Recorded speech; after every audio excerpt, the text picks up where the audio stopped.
Welcome to the podcast An Ancient Language for a Modern Soul, Poemi Conviviali by Giovanni Pascoli. Today we will talk about the first poem of the book, called Solon.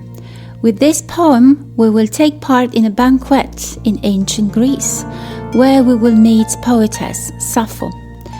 I'm here today with James Ackhurst, with whom I co-translated Poemi Conviviali in 2022.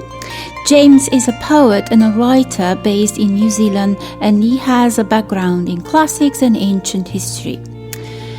The poem you will hear in our English translation is read by David Carter and Joanna Strafford. You can also enjoy Tej Silverman's and Marina de la Puta Johnston's wonderful translation on our website, and the music is by Marianne Gubri.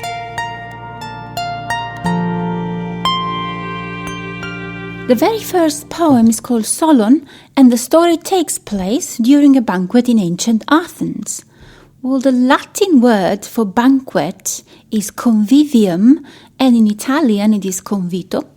So we immediately see why this poem is the first of convivial poems, or poems of the banquet. And since most of convivial poems were published in a journal called Il Convito, it makes sense that Pascoli begins his book with this particular poem and setting.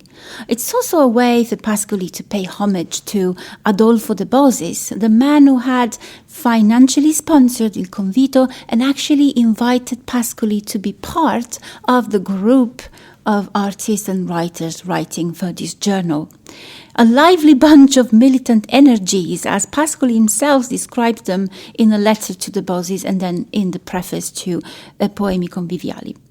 Well, the metaphor and the image also of the ancient banquet, in fact, evokes a gathering of intellectual and artists. But James, what were in fact banquets like in ancient Greece? Well, I haven't actually been to any ancient Greek banquets, but the ancient Greek banquet, the word we are looking for really in ancient Greek is symposium or symposion. And that was really a fundamental kind of social institution, I guess, in ancient Greece. So that word symposium or symposion means drinking together.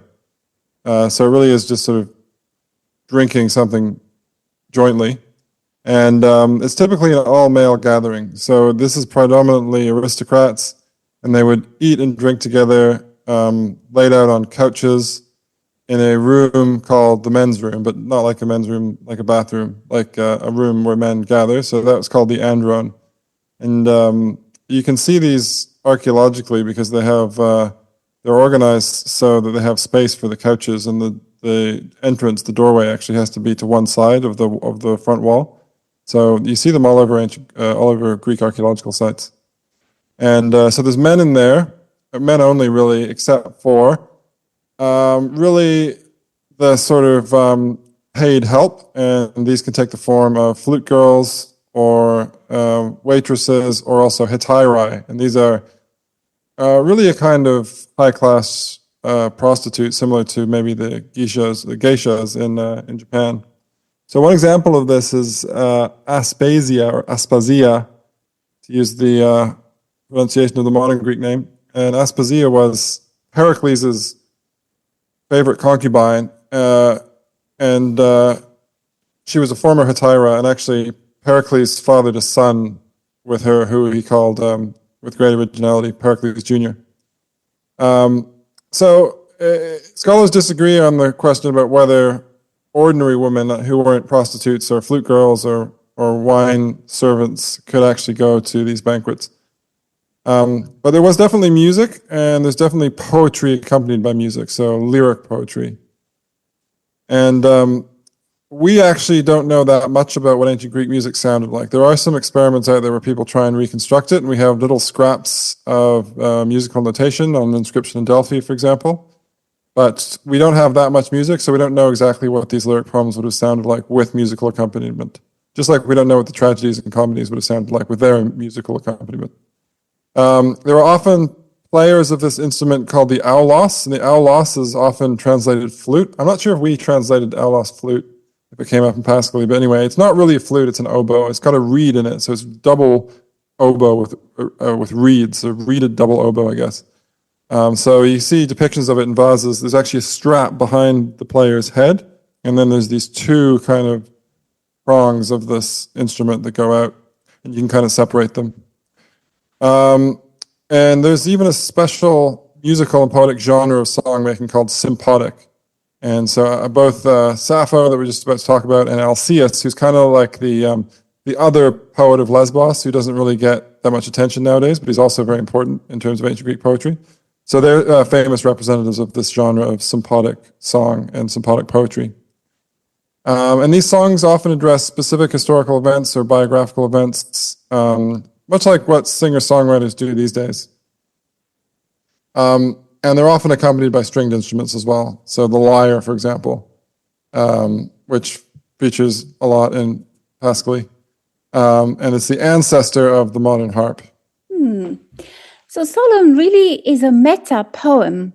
On the one hand, it is an allegory for the journal Il Convito, the journal as a container of poems, just like the ancient banquet used to be an event where poems were sung. But there are quite a few more layers of interpretation.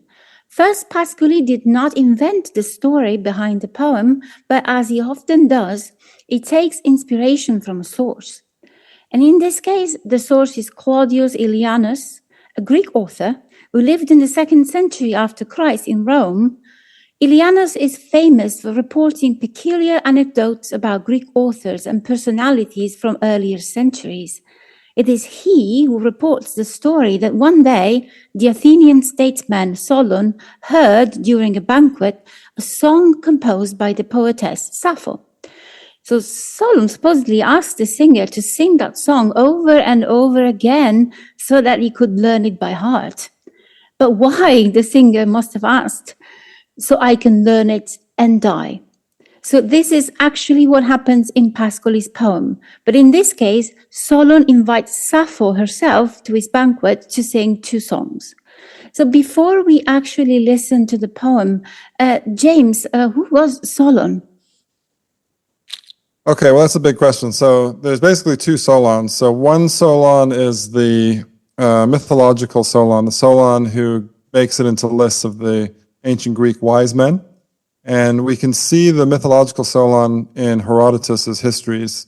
So in Herodotus's histories, there's a famous story, I think in book 1 of Herodotus's histories, where Croesus of Lydia, who is a very rich king, in fact, there used to be an expression in English that's not so common nowadays, is rich as Croesus. So that's Croesus. So Croesus is the king of this kingdom, Lydia. Solon comes to visit him, and Solon has this reputation for wisdom. So Croesus says to him, Solon, who is, you traveled widely, you're a wise man, the reputation for wisdom precedes you. Who is the most successful, the happiest man in the world? He uses this Greek word, I think it's eudaimon. So it kind of means a combination of both happiest and most successful.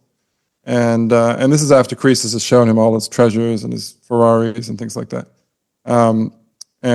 Solon says, it's not you. He says, it's this guy who fought for his country in Athens and he died, and he had grandchildren and he had children and they grew up and they were healthy, and that's the best life. And that guy was the most successful person ever. And Croesus says, okay, all right, who's the second most successful person you've ever met? Thinking it's going to be him again. And it's actually not even him. He's not even second. So it's these 2 guys who, this is a funny story in its own right. They dragged a cart with their mother on it to go to this festival of Hera in Argos because their mother couldn't do it. And when they did this, the mother prayed to the goddess Hera, to give her sons the best thing that can happen to mortals. And so they promptly keeled over and died. There's this very pessimistic ancient Greek idea that the best thing, you find this idea in Sophocles too, the best thing for mortals is to be dead. And if you go to the Delphi Museum, you'll see statues of these 2 young men that we think were Cleobus and Bioton, the 2 guys in those stories. Anyway, so coming back out of that story to where Croesus and Solon are talking, that's the story about them. That's the mythological Solon, because historians have studied the chronology of that, when Croesus was alive, when Solon was probably alive, and they think that basically it couldn't have happened. So someone made up the story at some point, and Herodotus wrote it down in his histories. which to be fair, he always tells us that, you can't necessarily trust, the veracity of what he's writing down, but he's going to write down the stories anyway. Okay, so I'll try and do the historical Solon a bit more quickly, but second Solon is the historical Solon, and we know Solon was a real bloke. He was a person, existed in the world. And he's associated with a really important series of reforms in ancient Athens. And the date that that's associated with is the date of Solon's archonship, the date when he was eponymous archon in Athens, the archon that is official, that gives his name to the year. And that year was 594/3. So we're really, and the Athenian years go over our years. That's why there's kind of 2 years there, but it's 1 year, 594/3.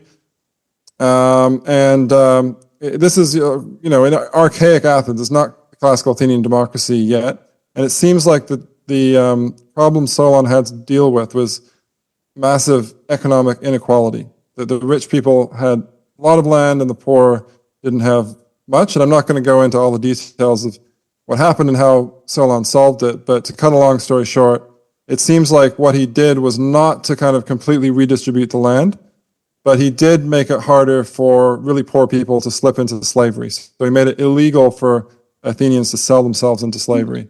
And he also enacted some political reforms. Again, I'm not going to go into great detail, but these political reforms later on in a text written by Aristotle or one of his students, it's described as democratic, or we might say proto-democratic. The Athenians aren't yet the full classical democracy, but Solon strengthens the rights that the absolute poorest citizens in Athens have. And so the way that we know this, or we think we know this, the evidence we have poems written by Solon. And I think the fragments all come from this text I just mentioned. There was a text written in the late 4th century. It's called the Treatise on the Constitution of Athens, and it's produced either by Aristotle or a student of Aristotle. We're not sure which. And that is a history of the development of the Constitution of Athens. And as part of this, the author talks about Solon, and as part of the discussion of Solon, they quote lines of Solon's poetry. And we get quite a vivid impression of Solon from that. He often is at pains to present himself as a moderate. He describes himself, for example, as a dog turning among wolves. So it's a vivid image of all these wolves attacking, and the dog is kind of barking and keeping them off. And so that's it. So Solon's mythological wise man, and in actuality, he seems to have been some kind of politician, but he also wrote poetry. And he wrote poetry about his own career and about other things. Okay, great. So in the first part of the poem, we actually see Solon in his banquet, one of the two, enjoying music and in his old age, appreciating the true pleasures of life. So let's listen. Sad is the songless banquet, like temples without votive gold. Sweet it is to hear the singer whose voice can sing the unknown.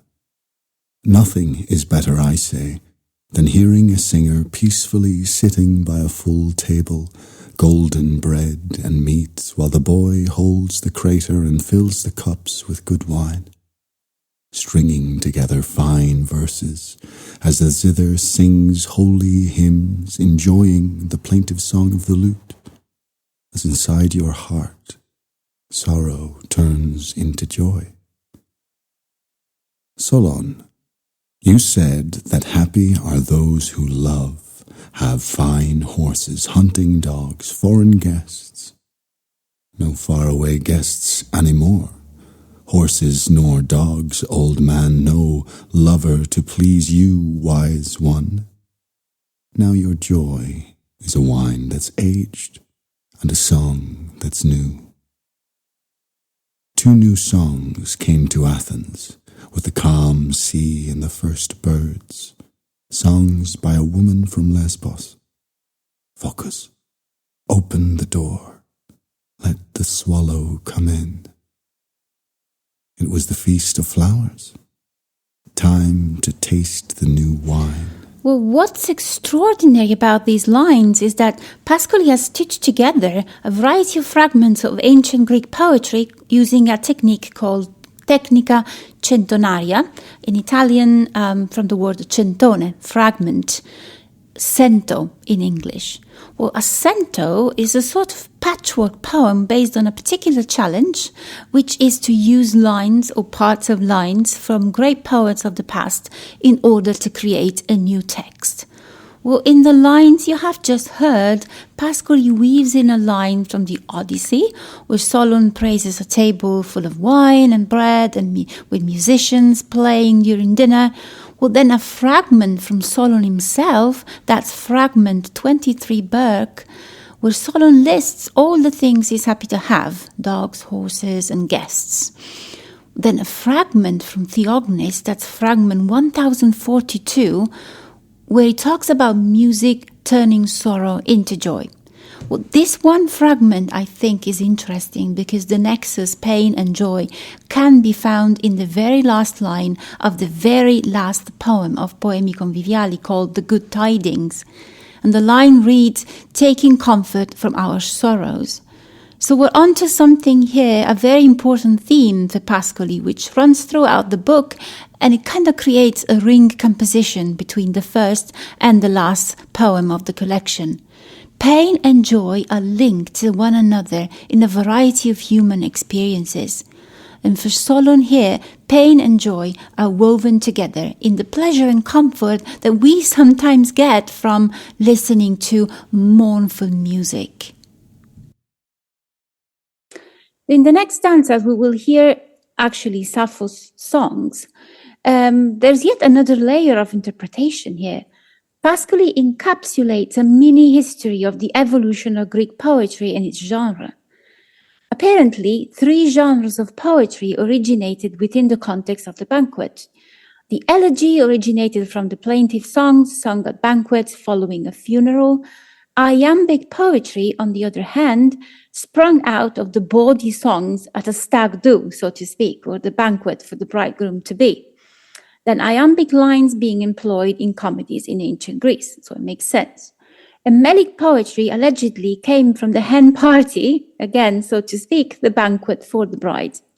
The topic of melic poetry is serious love, or what we would call now romantic love.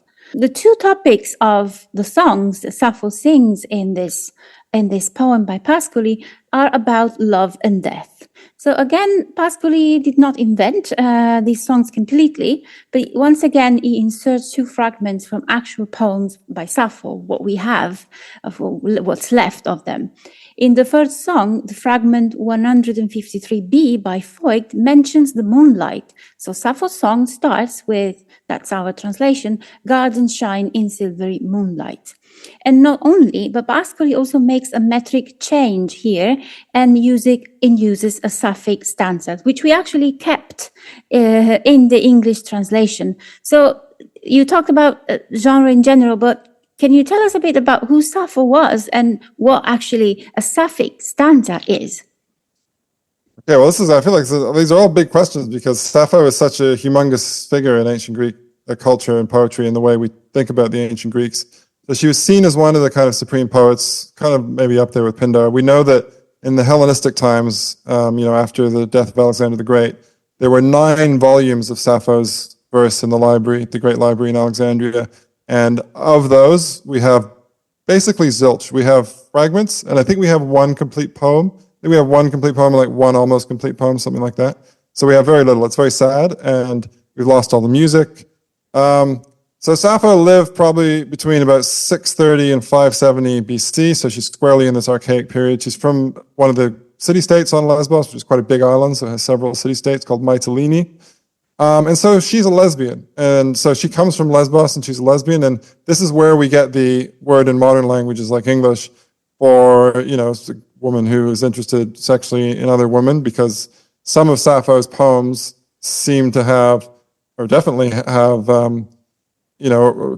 female on female eroticism in them. And this is something that's kind of interesting. You look at the history of how Sappho has been studied and received. For a long time, classical scholars, very conservative scholars in the 19th and early 20th centuries, they didn't really like this fact about Sappho. They didn't really like what the text seemed to be saying, so they tried to kind of cover it up in various ways. But I think now we're sort of more able to talk about this openly. But so having said that, one important thing is that in Pascaline, and in what we're about to say, there is actually a tradition that Sappho fell in love with men too. This features in some of her fragments, I believe. And there's definitely this tradition, I think that in later sources, that Sappho, the way that Sappho died was that she was pining for this boatman, I should stress that. She's a man, and he's called Phaon. And she's pining for him, and this is unrequited love. And so at the end of the day, I don't know when in the day, but anyway, at the end of this tragic story, she throws herself from a cliff top into the sea. So Sappho and all these Melic and lyric poets, one of the confusing and complex things about this period is that they all have complicated meters, different meters, elegiac couplets or various different things. I've forgotten all of them, but one of them is this Sapphic stanza. So this is an Aeolic form. So another thing to say, final thing to say about Sappho, and we'll bring in Alcaeus here again. So Alcaeus and Sappho are lesbian poets, and because they come from Lesbos, they speak Greek funny. So the Greeks, ancient Greek came in various different dialects. The main ones were Ionic and Doric, and there was also Aeolic. And so this dialect has several features. So for example, there's what's called psilosis, which is when you can't aspirate. It's kind of like you want to say, how are you? And you say, how are you? You know, that the lesbians would have sounded a bit like that. So the Sapphic stanza is a verse form, or a type of stanza, a series of 4 lines, I think usually 4 or 5, which we associate with Sappho. And it's used all the way through classical verse. So Horace copies it because Horace is interested in trying to reproduce some of the effects of these Greek lyric poets. And so the way that the Sapphic stanza works is that you have 3 or 4 lines, which kind of go, and in ancient poetry we have an alternation not of stressed and unstressed beats like in English. You know, we'd say like, to justify the ways of God to man, there's 5 beats as iambic pentameter. In ancient Greek verse, as in Latin verse, it's more like a long vowel than a short vowel, long vowel than a short vowel. So I won't like tap out on the table or try and do this alternation of long and short vowels. But the important thing is that one of the important things is in the first 3 or 4 lines, they're longer lines. And one thing to look out for is you get this thing called a choriamb, which is long, short, short, long. So it kind of goes bum, ba da bum. Like, you know, da da da da da da da in the middle. And then as you get 3 longer lines with that in the middle, and then at the end, you get this thing called an Adonian. And an Adonian, it actually comes from a poem, the name comes from a poem by Sappho, or a fragment of a poem by Sappho, where she says, "Oh, ton Adonian," I think. So she's invoking Adonis.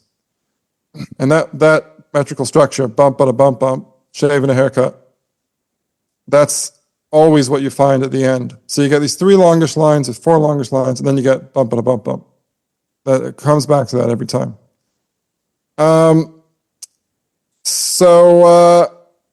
Yeah, and that's something I think that we tried to reproduce in our version of this section in Pascal's poem. So you get this choriamb in the middle of these longer lines. Silvery ring, blue is the sky, following through, song is our strength, etc. And at the end of each stanza, you get this Adonian.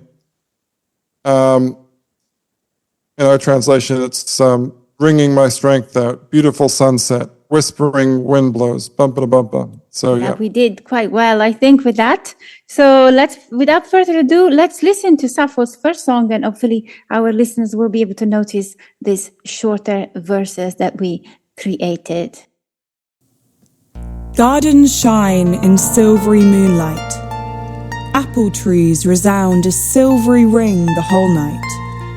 Through the mountains blue as the sky is a soft, whispering wind blows, moaning on, then hollering through the canyons, through the levelled oaks.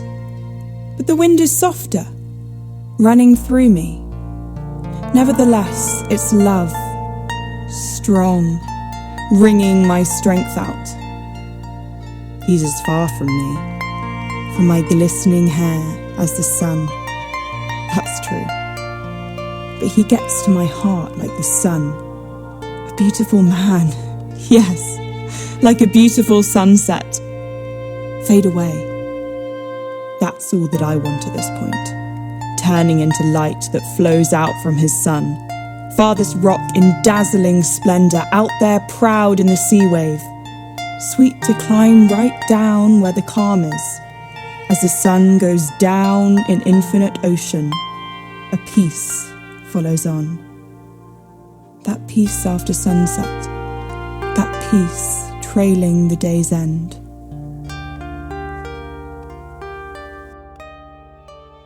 So as James said, in the Western tradition, Sappho is typically associated with homoerotic experiences among young women, which were customary in ancient Greece. But here Pascaline portrays a love story between Sappho and a man called Phaon.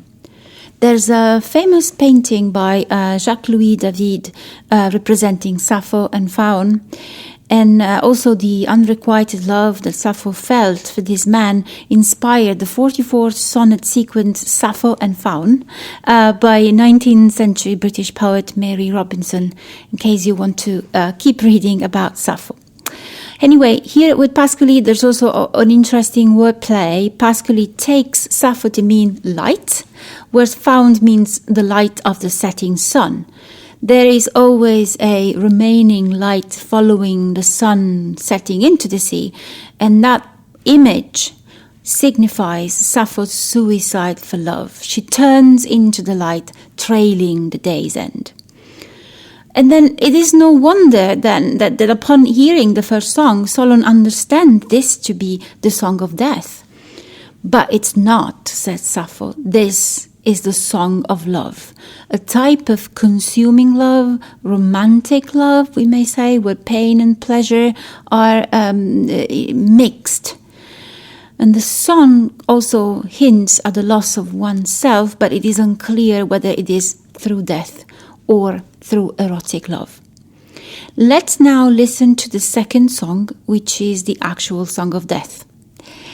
Pascaline here has inserted another fragment by Sappho, which is B150 Voigt, which says, "You are in the house of the poet." Apparently it's a fragment from an elegy to mourn the death of someone. Cry no more at home with the poet. It's a sin. Who will tell men who you once were? You cry for athletes, passing, but an athlete's beauty dies with the athlete. Like the hero's courage in battle, driving onward through the enemy's ranks, that dies too. So the heaving breast of the maiden dies, the plots of the helmsman. But a song lives on through the lyre. It lives on, spreading the truth, opening up its bright wings.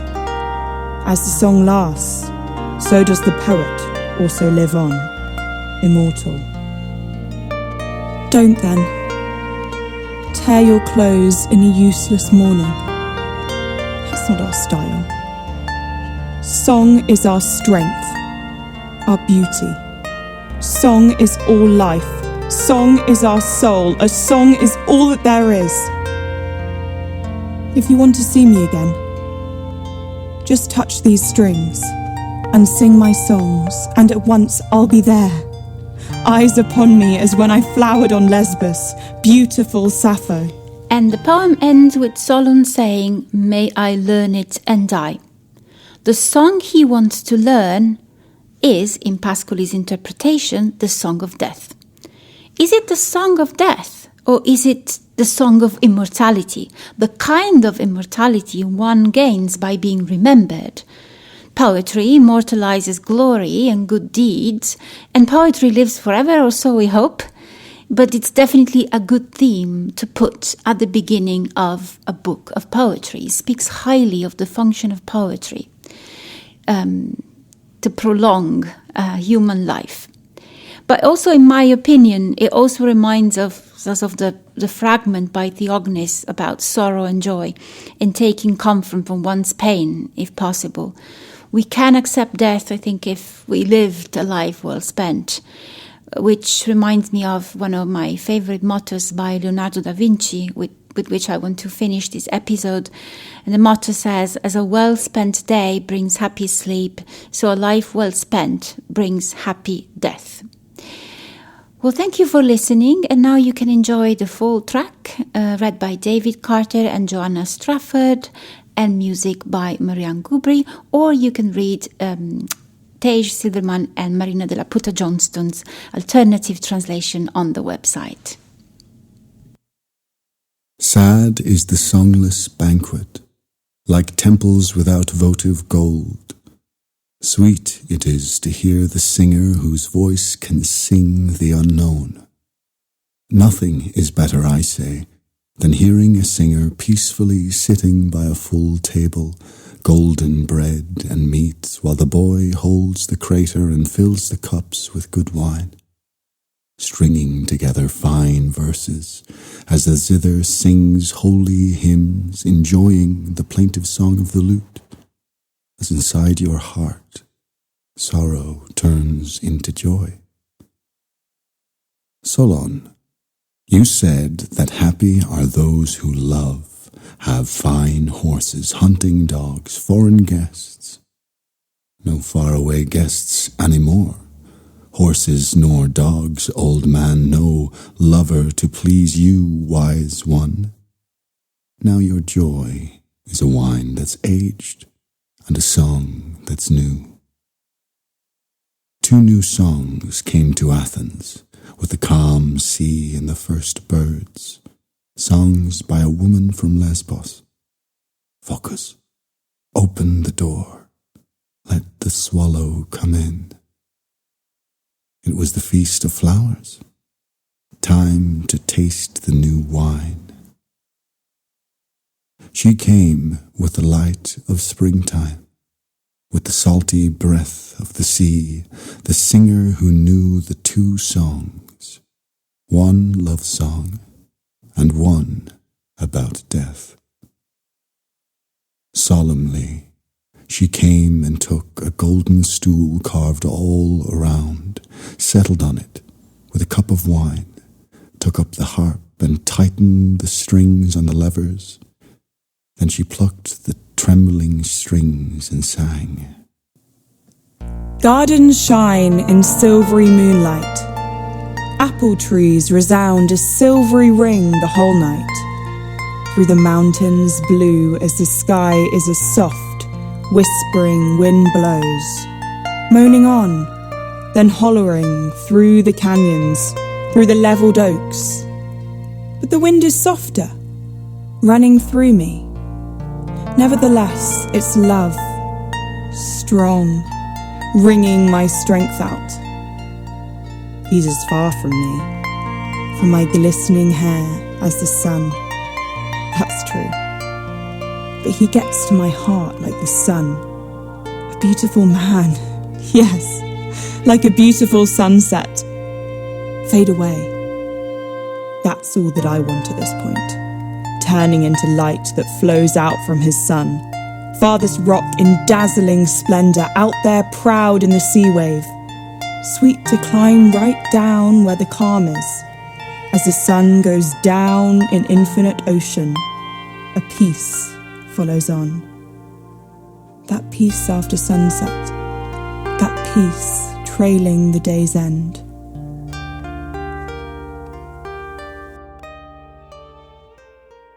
Death, the old man cried. Love, she said, and plucked her trembling strings and sang. Cry no more at home with the poet. It's a sin. Who will tell men who you once were? You cry for athletes passing, but an athlete's beauty dies with the athlete. Like the hero's courage in battle, driving onward through the enemy's ranks, that dies too. So the heaving breast of the maiden dies, the plots of the helmsman. But a song lives on through the lyre. It lives on, spreading the truth, opening up its bright wings. As the song lasts, so does the poet also live on, immortal. Don't then. Tear your clothes in a useless mourning. That's not our style. Song is our strength, our beauty. Song is all life. Song is our soul. A song is all that there is. If you want to see me again, just touch these strings and sing my songs, and at once I'll be there. Eyes upon me as when I flowered on Lesbos, beautiful Sappho.